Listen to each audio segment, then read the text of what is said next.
Nama waggaa ganaa nu bira galee ijoollee Oromoo gana nu galchuun yoo barbaade Oromoon guutuun mana isaatti guuramtee galuu hin dandeetti. Jiraachuu hin dandeetti. Garuu alaa Oromoon qabamtee miidhamaa jirti. Mucayyoo waliigalatti Oromooti. An takkaa dubbisee hin beeku. Amantii kennatti illee deebite. Waliigalatti an Oromoo miti jechuun hin danda'u. Wanni isiin dalaytu waan diinaa dalayti. Dhugaa amanii fudhadhu irraa eegi. Obboleettii tiyya maqaa Baalee qabattee ijoollee Oromoo bakka hin taane naqin. Gaafati nama tokko rakkoo afmiyyeen shirkaa dhufe ati itti nayite Baaleettu qeeqamaa jechuudha. Shirkaa dhufe jechuudha. Gaafata ahmiyyee amman qabsiisetti kun ahmiyyee yaadumoo fi kararra deemu yoo qabame wallaahi situ itti gaafatama jechuudha. Situ itti gaafatama jechuudha. Hoxxee teessa wajjin mara guurree jechuu yoo dandeenye hidhatti sina hidhaa jechuu siyyuu matama keetu yoo nu mijjate. Wallaa dhugaa siin jedhan serious uf kabajii jiraadhu. Ahmiyyeen qabsiisaa nama 500 irratti dubbatte. Ahmiyyeen kararra deemu qabame. Ahmiyyeen waa ta'e ijoolleen naannoo biraa ka baatee maaliif eenyu qeerroo baatee qabame nam tokko qabame ijoollee waan kana raawwatte keessaa nam tokko qabame mucayyoo tanaa fi guruuppii warra Oromoo fakkaatee Oromoo irratti duulu kanattu itti gaafatamaa jechuu barbaadeetan akka mataa kiyyaatti abbaan barbaadde fudhachuu baattu dhiisi maqaa Baalee dhawattee asirra warri deemu. Midiyyoon tuni maqaa Baalee moggaa. Mee walla keeffadha. Gahanni jira. Inuu suuraa haasoftan isin hundi inuu suuraa haasoftan dhageeffadhu. Wanti murtaa'ee jira. Araba jajjabaa dhugumatti jaratu harkaa qaba. Araba jajjabaa hin beekti ijoolleen as keessa jirtu araba jajjabaa jaratu harkaa qaba. Araba jajjabaa jechuun araba kafraa ka lubbuu namaa balleessu ka waan arge namatti raawwatu jaratu harkaa qaba. Maaliifi haraqee fi waan adda addaa as keessatti dalagan sii galee. Kunniin guutuun harka lakkoofsi kiyya galee jira. Ammallee sawaaqa jaraa garee jaraa guutuurratti suuraa kiyyaa fi lakkoofsi gadhiifamee jira. Si galee? Waan dhufu keessummeessuudha malee akka gootee hin jedhina. Godhamee jira wanti ganaa godhamu takka illee hin jiru. Si galee? Wanti ganaa godhamu takka illee hin jiru. Waan godhamu mootu ana si galee gatti gaafatamu rakkoo takka qabu si galee. Yoo danda'e as keessa yoo rabbi yoo as keessa kan qabamee hin jiraa miti kan akka tasaa biyya galu taate anuu ni baafadhu. Yookaan tarabbi irraa dhufte lafa nan qattu. Maafi rakkoo sii galee anaaf jecha yaaddena garuu Oromoof jecha yaaddaa kiyya dhumatee jira. Isuma dhugaa waan dhufu takka illee hin jiru inshaAllah. Tasa osoo sodaadha yookiin lakkoofsa kee cufa lakkoofsi gaa gaddaa dalaga. Tiktokii kanarraa bada. Tiktokii irraa gaddaa jira guyyaa takka badeen beeku. Akka Araboota jajjabaa harka galee waa hunda quba qaba sii galee silaanatu irraa bada hin baduulle. Maaliifi an gaafa dhaladhe wanti narra dhugahu kun guutuunu katabamee lafa jira. Sii galee ilma dhiiraatiin tokko gaaf dhaladhe du'e lammaffaa gaaf dhaladhee biyya kiyyaa ba'e hin du'es gatii dhabe reeffi kiyya. Akka abbaan kiyyallee gumaa isaan nyaanne. Kanammoo ofirra murteessee jira wanni dhufu takka illee hin jiru mi'a irratti. Garuu wanti isin dhaamtaniif yoo jiraate ilmaan Oromooti dhaama. Si galee warroota akka qeerroo sanfaan of eeggadhaa jedhaani namoota biraa namoota argiteetiin akka kiyyaa dogongoree oole si galee ammataa kiyyaa dogongoree akka jaabaatti tufii kiyyaayyuu itti galee oole yaani ka isiin argitee amma akkasiin na barbaaddu miti an barbaadee itti dhaqee oole si galee mana kiyya hin beekaa si waan akkana akka dalaydu hin beekaa mana kiyya fiduu didee istiraahaa qabee istiraahatti wal bira dhufne nama jedheen suma dhugaati ka si galee akkana na yaaddee tasallee yaadee hin beeku warabbii tasa waan akkana natti yaaddee hin beeku tasa garuu yaaddee jirti kallattii yaaddeenis godhamee jira waan gootus gootee jirti mucattiin immoo dandeettiitti qabdi waan kana ofirratti wanta murteessee lafa kaayee irra taa'aa jiru ani waan rabbi na godhe malee ilmi namaa na godhuu hin danda'u ilma musliimaati itti amana ammallee nama waan dalagerra qoma dhaatee dalagoonni dhibbarraa dhibbatti qaba si galee humna dhabus maan dalagee sittin sodaadhu waan natti dhufullee sodaachuufis hin taa'u osoo sodaadhee asirraa bada shariyaa kee cabsa shariyaan kee kun hooti amma itti dawwala si galee tiktokii kanarraallee bada hin badu hanga rakkoon dhufusti wanti natti dhufu takka illee hin jiru rakkoo san kanatti fideen ni rabbi kan harka keessaa na baasuu danda'us rabbi kanatti amana ilmi namaa rakkoota kanarraa ga'uu hin danda'u akka miyyeetitti anaa jecha hin dubbatina ilmaan Oromoo uf eegaa dogongortanii argitee akka tasaa hin nyaataminaani nam tokko wanti hin goone dalloo kanaan itti himan afmiyya waan akkanaa jedhanii waan akkanaatu deemamaa jira mucattii sanirraa of eeggadhu nama akkanaatu jira jedhee wallaahi billaa kun isa sagalee isaa suuraa isa sagalee natti erge abboo bara waan akkanaatu jira waan akkanaatu narrattuu geggeeffamaa jira mee cal jedhii atuuf eeggadhu jedheen sagalee akka miyyeetitti ana rabbin na eega ammallee waan dalagu tokko ofitti amanee dalage waan balleessuus ofitti amanee dalage balleesse nama najjiifadhu ittillee hin gaabbu itti amanee dalage abbaa biyyaatii miti yoo shayxaanni kaargite shayxaanan kolii galtee ergitu taate wanti dhufu takka jiru tokko lubbuu na balleessan lammaffaa na qabaniitiin gaattanaa moo na galchan tanaa ala wanti nama godhu jiraatan mee tanaan ala wanti namni nama godhu yoo jiraatan hafima hin jiru kan ammoo fudhachuudhaaf qophaadha walumaa galatti rakkoon takka hin jiru afmiyya irraa naasa'ina waan afmiyya achi kaayaatti ilmaan oromootiif dhaamsa dhaama egalee waan akkanaatu jira waan akkanaa isin irra geggeessaa jirti hin jiraa miti ol ba'ee silaa ofii kiyyaa miidiyaa kee irra dubbadha waan hin dubbanne akka kolfaatti sitti meelu Sigale? Nam takkatti nimnen. Hiriyoota kiyyatti nimne kun baabureen kun hin jiraa miti looniin haasofna konti tun itti nimne. Hiriyaaki. Ziyaadi hiriyaaki yaatti nimne. Hiriyyeen hiriyaaki yaatti nimne. Dhaga'i ammayya isinii namni naannoo kennu dhuftan arsii. Qeerroon amma nu qabnu kan sosocho'ee waan wayii godhu ammayyaadha. Dhugaa isinii waa baay'ee dalagi sirkattillee deemee socho'ee haga danda'u gara fiigee gara fiigee.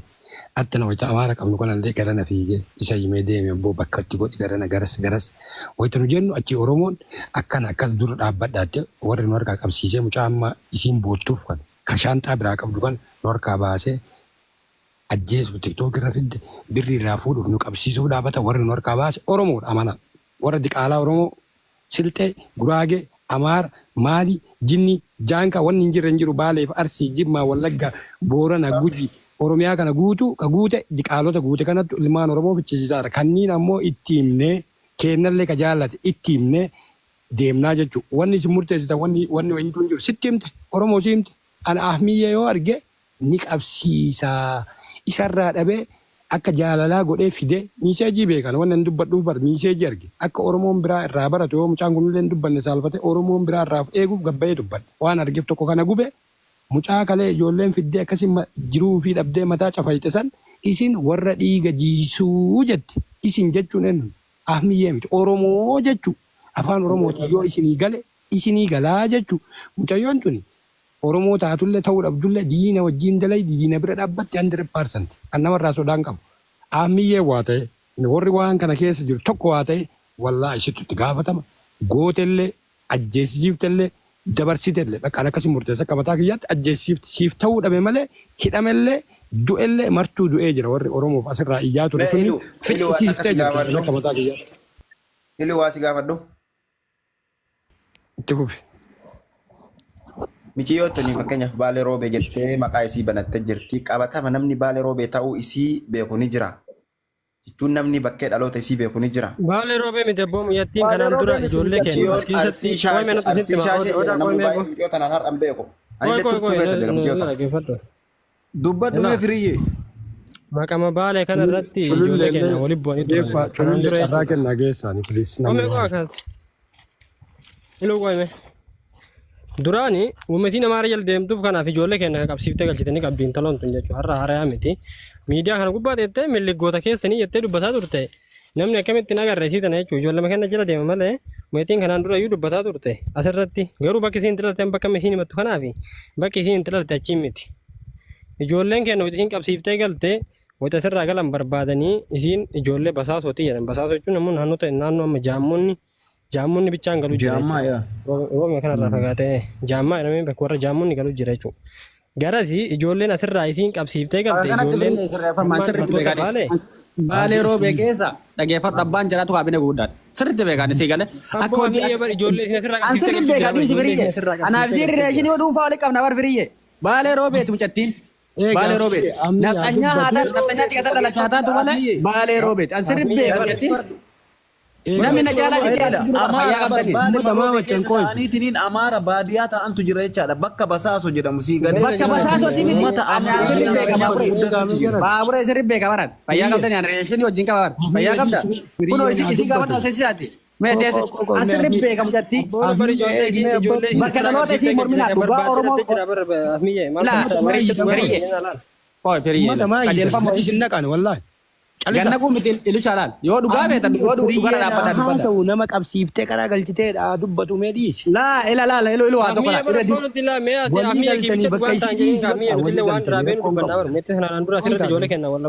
Tokko rakko maali firiyyaa wanta taataa jirtu kun maal beektaa rakko ammaa wayiitu yoo kan dhufu taate akka bakki siisuun hin baramne godhaa harta si galee. Ani mucattii namni na jaalitti dhiyaatu qotta waan uummanni duraan barbaadaa ture sila ayyee keessa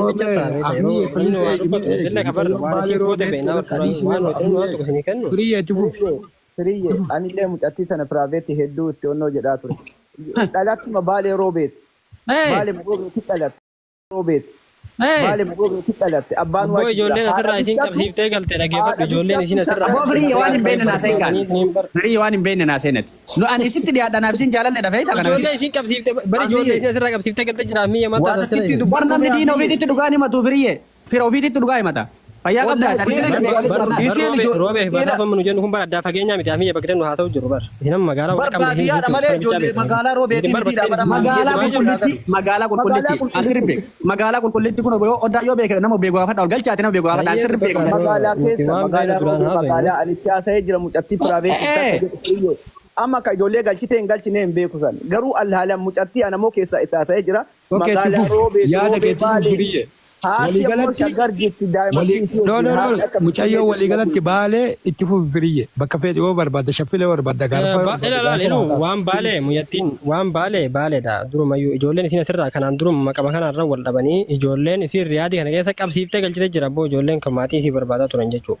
Yeroo gargarii maatiin isii amma akkuma isin himattu kana roobee matti yeroo kaan basaasoo jedhan basaasoo jechuun ammoo roobee irraallee fagoo miti jechuudha. Orma amma jechirra dhufee magaalaatti garuu jiran jechuudha. Orma keessa jiran jechuudha. Muyyattiin ammoo ergitanyaa amma isin afaan oromoo jettanii haasoftan kana asirra baatee asirra afaan isiitiin asirra teettee dubbatte milli goota keessanii jedhaa turte jechuudha. Mitti tana oromoo waan oromummaa wayiituu hin qabdu haala namni ofirraa eeguu danda'uuf yookaan immoo akkaataa maatii isaan itti qoratanii irra gaambichaa yoo qoratan malee namoonni kanaan dura isiin qabsiiftee galte kan nuti beenu jira jechuudha. Ijoolleen nuti asirratti beenu ijoolleen dhalattootuma baalee kataan jechuudha. Kan maatii isii barbaadantu jirantu jira jechuudha. Isiin asirraa qabsiiftee sabuma kanarratti uumama maaraa kanneen irratti kanneen jala deemtu irratti wal dhabanii ijoollee san guursiftee ijoolleen asirraa isiin biyya galchite ijoollee hedduu jira ijoolleen maan dhalattootuma naannoo baala jechuudha kan nuti beeknu jechuudha. Isin galee wayita namni isii sanarraa yookaan immoo waan asirratti isiin dubbataa turtillee argaa turre waan immoo isiin ijoollee keessaan godhaa turtillee ijoolleen keenya qaqqabamtee galtellee ni jirti jechuudha.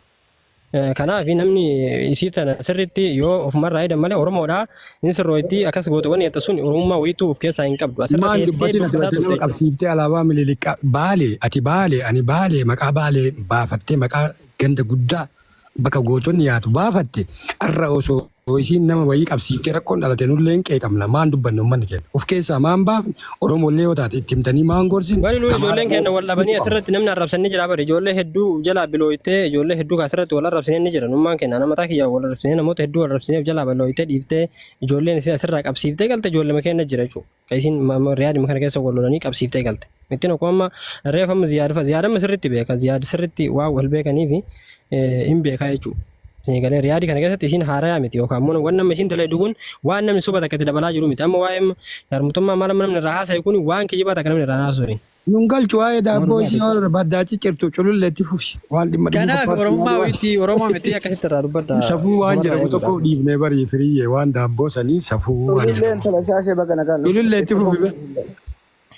Assalamu alaikum warahmatullahi wabarakatuh. Hundi keessanuu baga jiraattan isin jedha ilaahi galatoome. Waalaikum salaam.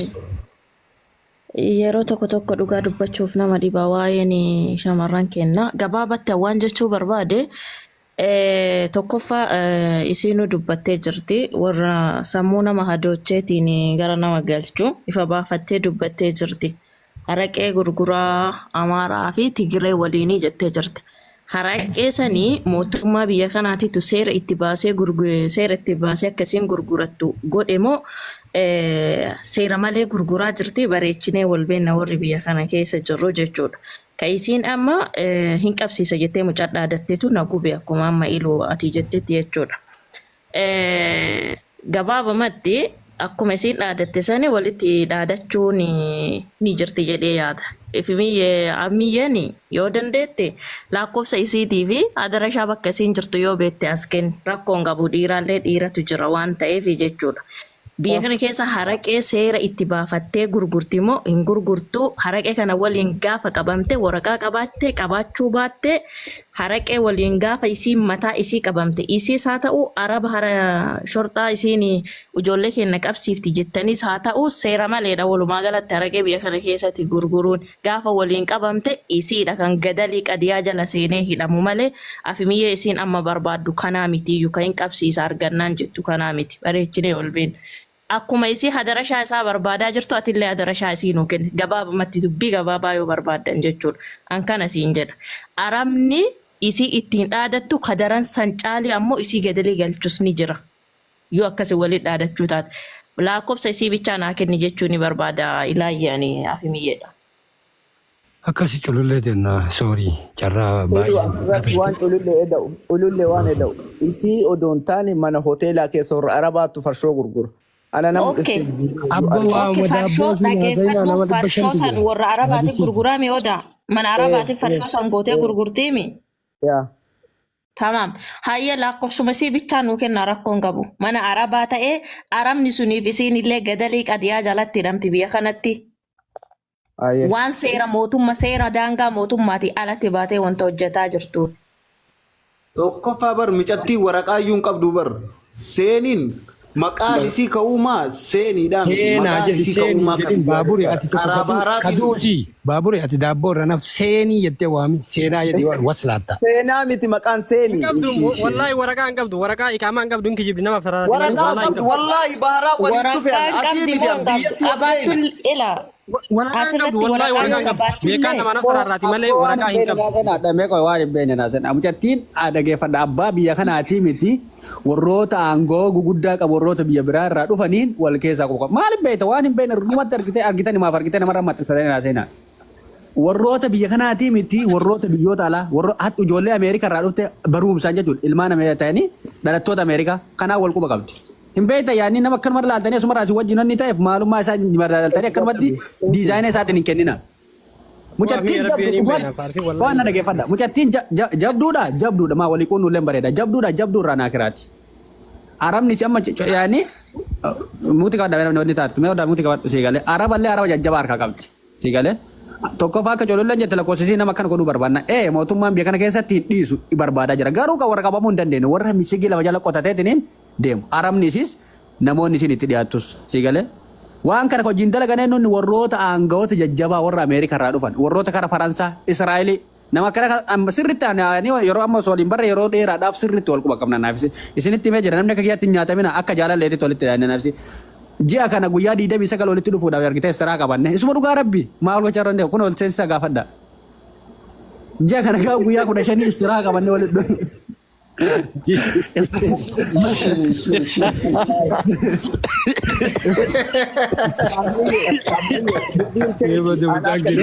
istiraatti daabuu edda Ana ammoo akkatti naa himte qoy dubbiin tan ta'e. Koi. Barachi yaani dhageeffadha dalagaa kan dhagaa egaa haasoftaanii haasofsiiftanii haasoftaanii bar. An waan gargara baasu bar. Irraadii zaafii gimmaasha irraadii please darbu. Wala waan ucciti amma masala waan kionni ta'a waan xiqqoo xiqqoo ni ada malee waan hedduu jira sigalee irraa dubbachuu hin barbaadu. Sin dhugaa intala durbaatti waan walitti yaani wallaahi wabillahi seenaan akkana goote tasallee yaadee hin beeku wallaahi hanga isiin na arrabsitu yenee widdeedhaan amma kunoo isiin halluu sigalee. Waan qoosaaf haasoftu onnuma jaalalaaf akkuma duraa san haasoftu se tasalloon garuu yeroo qixxeem jettee naa gante yeroo wanti hundi argiteetiin hin kalaase mootummaa biyya kana illee argitee namoota jajjabaa nama sila argitee nama fuusu nama ajjeesisisu hunda harka galee jira nama hedduun adda walee ammallee mootu garee jaraa guutuu keessa jira waan akkanaati akkamiif quba qabdaa namni naan jedhe kanatti bakka kanatti bichaa shillimnaan jedhe bakka kanatti bichaa shillimnaan jedhe. Bakka kana shillimnaa jette sanuu hiriyoota kee hundatti onni taane iluu akka qoosaatitti erga waan akkanaatu jira hantee jedhe bara akkana akka qoosa kunoo baaburee namoonni tiitii ammallee firii jedhan akkasuma dalloonis walitti dhiyaanna dalloo jaalu ijoollee hundi walitti dhiyaanna. Waan ati daa'imte keessa kamucaa isin namni qabee tume san isin warra dhiiga jiisuu warra jette santu na aarsa wallaahi. Achuma raqqabe bakka saniif dubbadde bakka. Oromoon biraa irraa barattu jaalalleef yoo waliin haasoftellee Oromoon nyaatamuuf deemtu akka qeerrootu jetti kabiraatu dubartii san biyyarraa finne asirra finne saaxillee nama maqaa gandaa jala dhabatee uummata Oromootiif uummata naannoo sanii miidhee salphisu. TikTok irraa salphisu. Baalee yoo dhufte ani baalee firiyyeen baalee nama baalee asii hedduu jiraa jechuudha. Isiin afmiyyeen tolle numaafuu toltu maaliif waan kana kaase beektaa? Isiin afmiyyee tolte hin tolle Oromoo kamiyyuu hin toltu. Anaaf isiin mufii mee kootu mufii dhuunfaa walitti qabdanii jedhi. Mufii dhiiba rakkoo isa ragaa dhuftee natti himatte rakkoo ijoolleen Oromoo rageetu dhuftee natti himatte rakkoo dhuunfaa takka guyyaa takka ol barre irraa naaf isiin fuula walitti bannee hin beeku. Rakkoo kun hiriyyaan isii hin jirte shugguxiin fidaa asirratti gaafadha. Guyyaa takka fuula walitti isiin anaan tolle Oromoo kamiyyuu hin toltu nama hundarratti harkaa fudhatte qeerroon ajjeesisan aan jette bara abbaa mucaa baate. Ana ajjeesisan irra dhiisee yeroon wallolle isa wal eeggataa jira nuti fi kennaa ijoollee wallootiif ijoolleen arsii wallollee walitti dhaadataa jira. Hin ajjeesisiisan aan jette abboo akkamitti ani yoo ajjeefnellee yoo maka kuchisiifnu taatellee maqaa namaatiin osoo hin taane maqaa biyya kennaatiin maqaa kennaan kuchisiifnaa yoo sanuu ga'e ammallee ilma Oromooti walitti aarre malee hangana hunda yaani akka nama gara nyaatummaatti wajjin akka kolfinee taphataara akka isiin laphee irraa haasoftu seeneen. Yoo kuchisiisuu taatellee ofii kennaa kuchisiifnaa yookaan immoo nu wal kuchisiisuudhaaf yaala hin qabnu. Akka wanni obboleeyyanii walitti wanni taane walitti mufanne jarri nama kenna qabnaan nullee nama jaraa qabne malee miidhaa fi miti argaa jirta nama kana tumaan jiranii ijoollee nyaata kennaa fi jirti ka jaraa kana miidhuu akkasitti irraan qabnu waan akkanaa dhiisii jedheen. Dheengadda dhuftee kunoo amaara fotti kunoo kamichaa keessanillee qabsiise wantiidha bakka isaa hunda qoradhee irra ga'e hin ajjeesisiisaa naan jedhe ittuma kolfee dhiise. Jedhaa tumaanuu dhuftee waan qoosaa jedhu saa anumaa wajjin haasaa edha isiin galaafattee oolte suma dhugaa rabbii na kuchisiistee oolte. Wallahi anallee dubbiin teeti ahmiyyee maan naan jette beeyta jidda dhufuu yada ana amantaan kiyya makka nan seensisu jidda wal arginaa naan jette aniin faariyyeen kiyya shaab sirbaqa waliin fataa jenna jedhe wayne walduu gargaaramnee dhabnee bannaati. Wayne ahmiyyee anaan ammoo wallahi walduu kakaayamnee dhabne. Baabure amma waan nama ahmiyyeen jedhe dhugama mucattiin maafimmaa akki naan jette maafiyaa warabbal kaabaa taphatu. Warabbal kaabaa taphatu maa walii kunuun bareeda. Biyya faranjii warra Ameerikaa, Firaansi, Ingilizii, Jarmanii biyya Saawudii dhaqu horri faranjii kun farshoon obsu farshoo kana gurgurti isaanitti. Wanni akka dhossaa wayitiin godhani makiinaan fafidaa achitti buusaa fi deeman kana godhaa naan jette anan. Horaqaa hin qabdu dhibbatti maaliin beeka biyya galuu fedhaa horaqaa naan jette. Horaqaa kiyya naa tolchuu didanii biyya galuu fedhaa amma nagaya hojjadhe biyya. Odaa meeqoo mee afimiyyee waa gaafadha asirratti afimiyyee mucayyoon tun ergitanyaa waraqaan qabdu kaayyesii kan walitti akka fireendiitti walitti dhiyaatan. Hin qabdu. Waraqaa hin qabdu mucattii waraqaa hin qabdu garuu nama waraqaa qabu olitti jira. Waaqa walaa dhageeffannaa waraqaa hin qabdu nama waraqaa qabu olitti mucattiin tun biyya kana keessatti abbaa biyyaati akka abbaa biyyaatti jiraatu. Dhugaa feetanii miti? Abbaan biyyaa nama waraqaa qabu olitti mucattiin tun jiraatu. Akka abbaan biyyaa akkasitti hin jiraatu abbaa biyya kana caalti mootummaan doorsisuu waan akkasii dhiisa. Akkami tarkaanfiin isirra fudhatan tarkaanfii maatii isirra fudhatan qofa. Tarkaanfii isii qabatamaan arganii qaamaan irra fudhatan. Tana malee mootummaa akkas goona akkasii hin danda'amu. Mucattiin maatii muti qabda. Maafiyaan akkanaa warri hundinuun beekaa koo egaa intalatti akkas taanaati. Waan hin taane naasainaati. Kan nuti xulullee bari. Intalattiin maafiyaa arabaa wajji ooltee bulti warra farshoo warri nu bar warri isin bira teettuun dhugaa farshoo karmii kana dhugani karmii gurgurani maafiyaa san harkaa qabdi maafiyaa muufii maafiyaa ilaaltanii kana jettu isin malee horaqaan qabdi dhibbatti hin beekan. Sijjamar biyya kana keessa warri waraqaa qabu uggee wanta akkanaa daffaree hin hojjetu. Ka hojjetu warruma waraqaa hin qabne irra caalaa jechuudha dubartiin kan waraqaa hin qabnetu wanta kana arabaa waliigaleetiin hojjeta. Tamaam isiin wanta kana arabaa waliigaltee hojjettuu fi arabni isii walii hojjettullee wanta kana waliin qabamte taanaan qadiyaa gadarii jala galfamtee hidhamti. Kana bareechaa beeka. Abbaa feeteen maafiyaa taatee abbaa feeteen waliigaluu dandeenya. Sannaayit Gabayyoo Awwaqaati maqaan isii orjinaalli Sannaayit Gabayyoo Awwaqaa. Seenii sanii baafatte Sannaayit. Thank you Baabure. Sannaayit Gabayyoo Awwaqaati. Akiin maqaan isii Sannaayit. Maqaan isii asliin abbaan isii si baase maqaan isii Gabayyoo Awwaqaati. Gabayyoo miti. Badi. Sannaayit Gabayyoo Awwaqaati. Jabduudha dubbatu. Dhiisi nyaatamne dhabne. Wallahi Baabure bagaratu si baase. Wallahi ati faatii waan sanirraa naftu. Wallahi billahi. Jidda dhufuu jedha naan jette jidda dhufa achitti fataa waliin jenna naan jette wallaahi billahi ana amantaan kiyyoonni nan ishi jedheen kafaariyyeen kan kee surree waliin dhayaa deemee dhabe ana rabbuman na godhe wayne sannu na nyaattee dhabde roobeen natti himatte ekelee faabeeta naan jetteen beekaa jedhee nan dee ijoollee samaraati naan jette wayne sannu maaloo